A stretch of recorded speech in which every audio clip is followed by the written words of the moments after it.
Assalamualaikum warahmatullahi wabarakatuh. Perkenalkan, nama saya Nila Yunofia Kusmangita dari D4 Sains Data Terapan dengan NRP 332-16.016 dari Departemen Teknik Informatika dan Komputer Politeknik Elektronika Negeri Surabaya. Di sini saya akan mempresentasikan proyek akhir semester saya, yaitu pada mata kuliah Pemodelan Statistik dan Probabilitas, yaitu judulnya Analisis faktor-faktor yang mempengaruhi penderita gagal jantung atau heart failure, dengan dosen pengampu yaitu Bapak Roni Susetiyoko, SSI, MSI. Jadi data yang saya gunakan untuk melakukan atau menjalankan proyek akhir semester ini yaitu data yang saya dapatkan dari web Kaggle yang berjudul Klasifikasi Supervised Learning. Yang selanjutnya, pada data tersebut saya melakukan pre-processing data, yaitu berupa cleaning data, yang mana awalnya data itu masih seperti ini. Datanya itu masih benar-benar dempet dan tidak baik itu untuk dilakukan pengolahan lebih lanjut karena tidak bisa terbaca. Maka saya membuat data tersebut lebih rapi, yaitu menjadi seperti ini. Lalu saya menghapus satu kolom yang menurut saya itu tidak berpengaruh pada variabel lain, yaitu variabel seks. Variabel seks di sini kan hanya ada dua, ya, bernilai 0 dan 1. Kalau 0 itu laki-laki, kalau 1 itu perempuan. Dan menurut saya itu tidak berpengaruh pada variabel lain, makanya saya hapus sehingga menjadi seperti ini hasilnya. Tidak ada variabel seksnya. Lalu yang selanjutnya penetapan variabel. Untuk penetapan variabel sendiri di sini saya menggunakan 12 variabel. Hasilnya ada 13, tapi karena seks tadi dihapus jadi sisa ada di sini ada 12, yaitu pertama adalah age atau usia pasien, yang kedua adalah anemia atau penurunan sel darah merah atau hemoglobin, yang ketiga adalah high blood pressure, yaitu pasien mengalami hipertensi. Yang keempat adalah kreatin fosfokinase atau tingkat enzim CPK dalam darah. Yang kelima ada diabetes di sini, yang merupakan jika pasien menderita diabetes. Yang keenam adalah ejection fraction, di mana merupakan persentase darah yang meninggalkan jantung pada setiap kontraksi. Dan yang selanjutnya adalah platelets, yang merupakan trombosit dalam darah. Yang selanjutnya adalah serum kreatin, yang merupakan tingkat kreatinin dalam darah. Yang selanjutnya adalah serum sodium, yang merupakan tingkat natrium dalam darah. Dan selanjutnya adalah smoking, di mana apakah pasien merokok atau tidak merokok.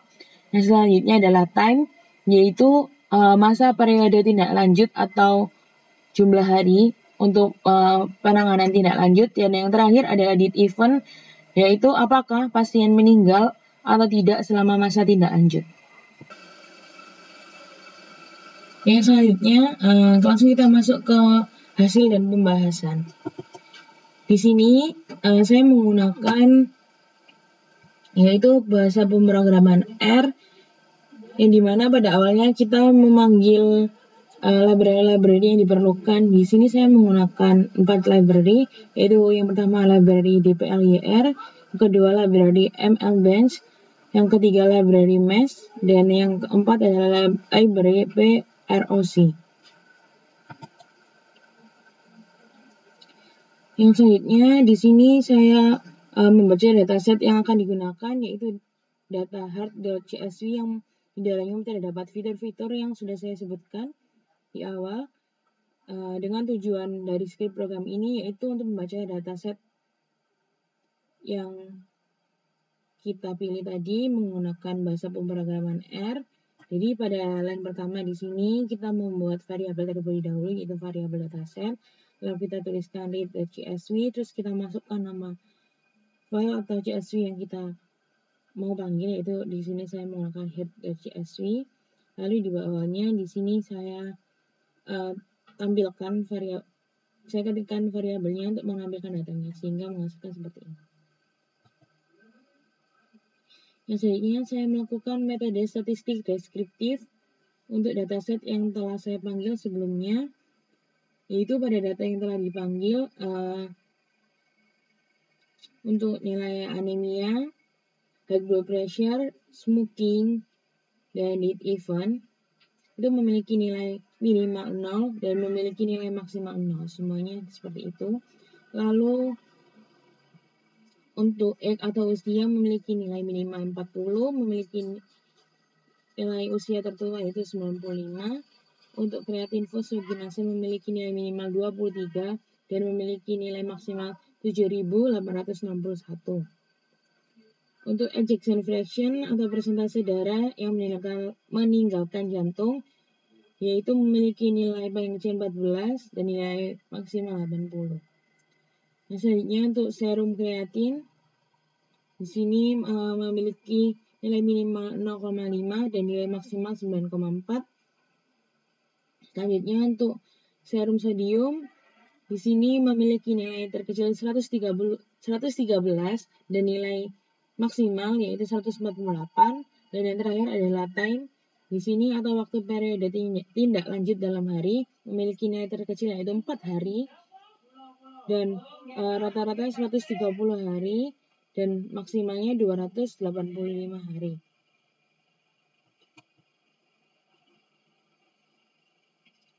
Nah, selanjutnya di sini saya melakukan cleaning data yaitu menggunakan fungsi Naomit yang berfungsi untuk minimalisir adanya nilai NA pada dataset. Namun karena pada dataset yang saya gunakan tidak memiliki atau tidak ada yang bernilai NA, maka dari itu tidak ada perubahan pada dataset dengan data baru yang ditampilkan di sini. Lalu selanjutnya saya melakukan analisis distribusi pada setiap variabel independen. Yaitu pada yang pertama, paling kiri sendiri yaitu pada histogram kreatin fosfokinase. Ketahui sebaran datanya cenderung miring ke kanan yang menandakan bahwa nilai modus lebih besar daripada nilai median dan nilai median juga lebih besar daripada nilai min. Dan dari histogram juga didapatkan informasi bahwa tingkat enzim CPK yang paling banyak berada di rentang 0 sampai 1000 mcg per L yaitu pada sebanyak 250 pasien atau orang yang ada dalam data. Untuk hasil histogram yang kedua yaitu histogram ejection fraction atau tingkat persentase dalam darah yang meninggalkan jantung pada setiap kontraksi. Diketahui sebenarnya datanya juga cenderung miring ke kanan yang mana nilai modus lebih besar daripada nilai median dan nilai median juga lebih besar daripada nilai min, yang mana dari hasil histogram ini juga didapatkan informasi bahwa tingkat persentase darah yang meninggalkan jantung pada setiap kontraksinya paling banyak berada di rentang antara 35 sampai 40%, yaitu pada sebanyak 80 pasien atau orang yang ada dalam data.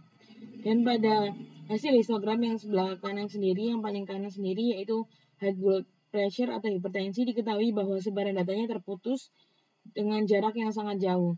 Dengan informasi yang bisa didapatkan yaitu orang yang mengalami hipertensi atau high blood pressure rentangnya itu berada di antara 0 sampai 0,1 dalam setiap satuannya, yaitu pada sebanyak 200 orang yang tercatat dalam data. Lalu pada hasil histogram selanjutnya yaitu platelet atau trombosit dalam darah, diketahui sebaran datanya cenderung simetris yang mana nilai min sama dengan nilai median sama dengan nilai modus. Lalu yang selanjutnya dari hasil histogram yang di tengah-tengah yaitu serum kreatin, diketahui sebaran datanya itu miring juga ke kanan, yang mana menandakan bahwa nilai modus lebih besar daripada nilai median dan nilai median juga lebih besar daripada nilai min. Dan dari hasil histogram tersebut didapat informasi bahwa tingkat kreatin dalam darah yang paling banyak berada di rentang antara 0 sampai 2 mg per dl yaitu pada sebanyak 100 pasien. Dan dari histogram yang terakhir atau sebelah kanan sendiri yaitu serum sodium atau tingkat natrium dalam darah, diketahui bahwa sebaran datanya cenderung juga miring ke kanan, yang mana menandakan bahwa nilai modus maksud saya lebih besar daripada nilai median dan nilai median lebih besar daripada nilai min. Yang mana bisa diambil informasi juga bahwa tingkat kreatin dalam darah yang paling banyak berada di rentang 135 sampai 140 yaitu pada sebanyak 150 pasien. Dari hasil histogram di atas, terbukti bahwa variabel ejection fraction atau persentase darah yang meninggalkan jantung pada setiap kontraksi dan serum sodium atau tingkat natrium dalam darah itu sangat miring ke kanan atau bernilai skewness positif. Maka kita dapat menganalisisnya dalam ember. Jadi untuk ejection fraction sendiri kita dapat membuat dua ember, yaitu dalam rentang 15 sampai 25 dan dalam rentang 26 sampai 35.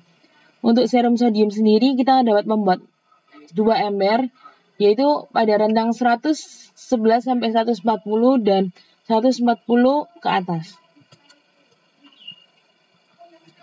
Dari box plot di atas yang tadi dapat diketahui juga bahwa persentase anemia, diabetes, dan smoking rata-rata sama di event atau pasien meninggal atau tidak selama masa tindak lanjut.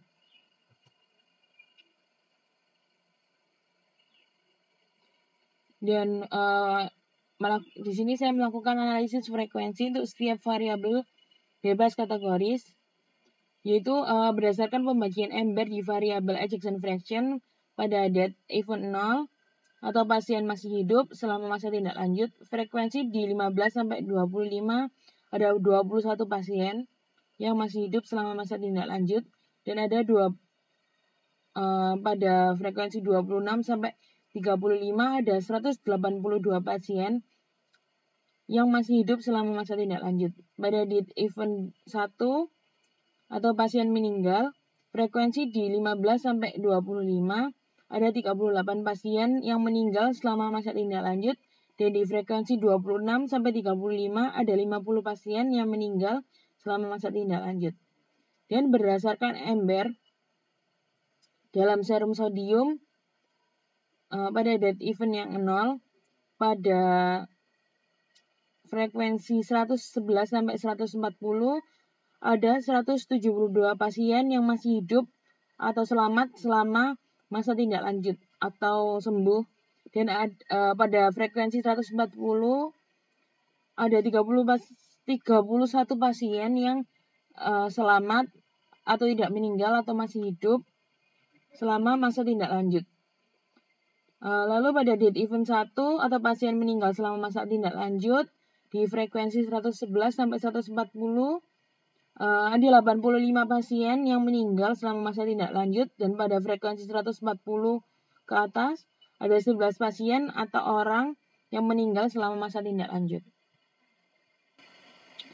Yang selanjutnya membuat data frame baru dari variabel pemodelan yang relevan.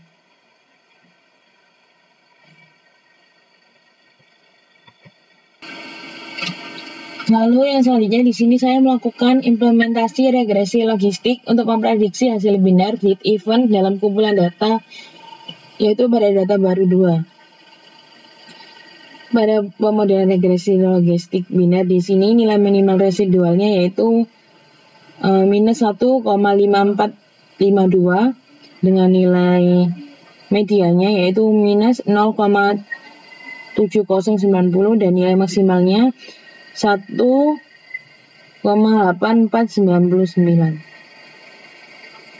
Berdasarkan p-value-nya, jika kita memakai A sama dengan 5% atau 0,05, anemia, diabetes, ejection fraction yang pada buket frekuensi 26-35 dan serum sodium pada buket 140 plus tidak signifikan terhadap dead event karena p-value-nya berada di atas 0,05, dan untuk variabel smoking sendiri signifikan terhadap dead event karena p-value-nya di bawah 0,05, dan pada estimasinya variabel anemia, diabetes, dan smoking bernilai positif sehingga hubungan antara variabel anemia, diabetes, dan smoking positif terhadap dead event.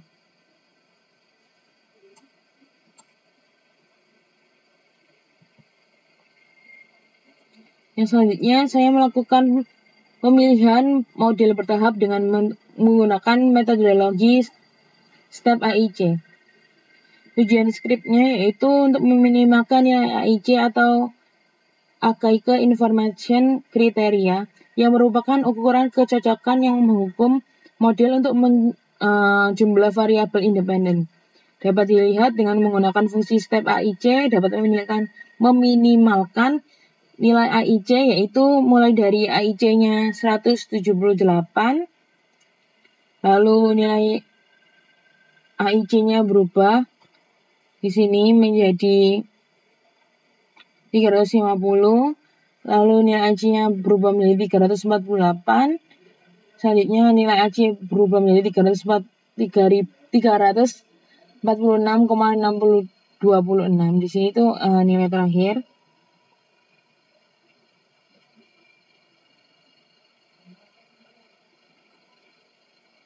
Lalu pada selanjutnya di sini berdasarkan summary statistik logit 2, nilai minimalnya yaitu minus 1,4374 dengan nilai medianya 0,7438 dan nilai maksimalnya yaitu 1,6853.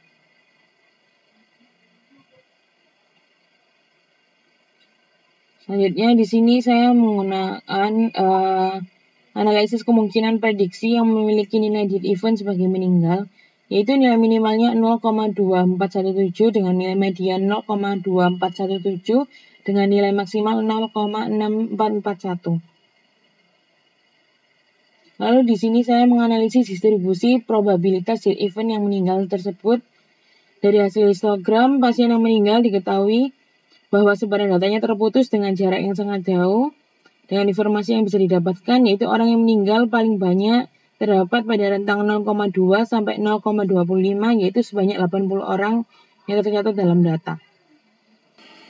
Yang selanjutnya di sini saya melakukan perbandingan nilai AIC dari model asli yaitu logit 1 dan model yang diturunkan oleh fungsi step AIC yaitu logit 2 untuk mendapatkan model dengan nilai AIC minimum, yaitu dari sini dapat dilihat bahwa berdasarkan nilai AIC-nya dapat disimpulkan model logit 2 dengan fungsi step AIC lebih layak karena nilai AIC-nya lebih tinggi di logit 2 yaitu bernilai 346,2598. Yang terakhir masuk ke kesimpulan berdasarkan hasil pemodelan regresi logistik biner pada data heart failure atau gagal jantung dapat disimpulkan bahwa persentase anemia, diabetes, dan smoking, 3 variabel tersebut rata-rata sama untuk variabel dead event, yaitu ada pasien yang meninggal ataupun tidak meninggal selama masa tindak lanjut. Dan dari hasil histogram probabilitas pasien yang meninggal dapat diketahui bahwa sebaran datanya terputus dengan jarak yang sangat jauh, yaitu pada sebanyak 80 orang yang tercatat dalam data, dan berdasarkan nilai AIC-nya didapatkan bahwa nilai di model logit 2 dengan fungsi step AIC lebih layak dibandingkan dengan model logit 1 karena kan nilai datanya seperti yang ini tadi yaitu 346,2598. Sekian presentasi dari saya, kurang lebihnya mohon maaf. Wassalamualaikum warahmatullahi wabarakatuh.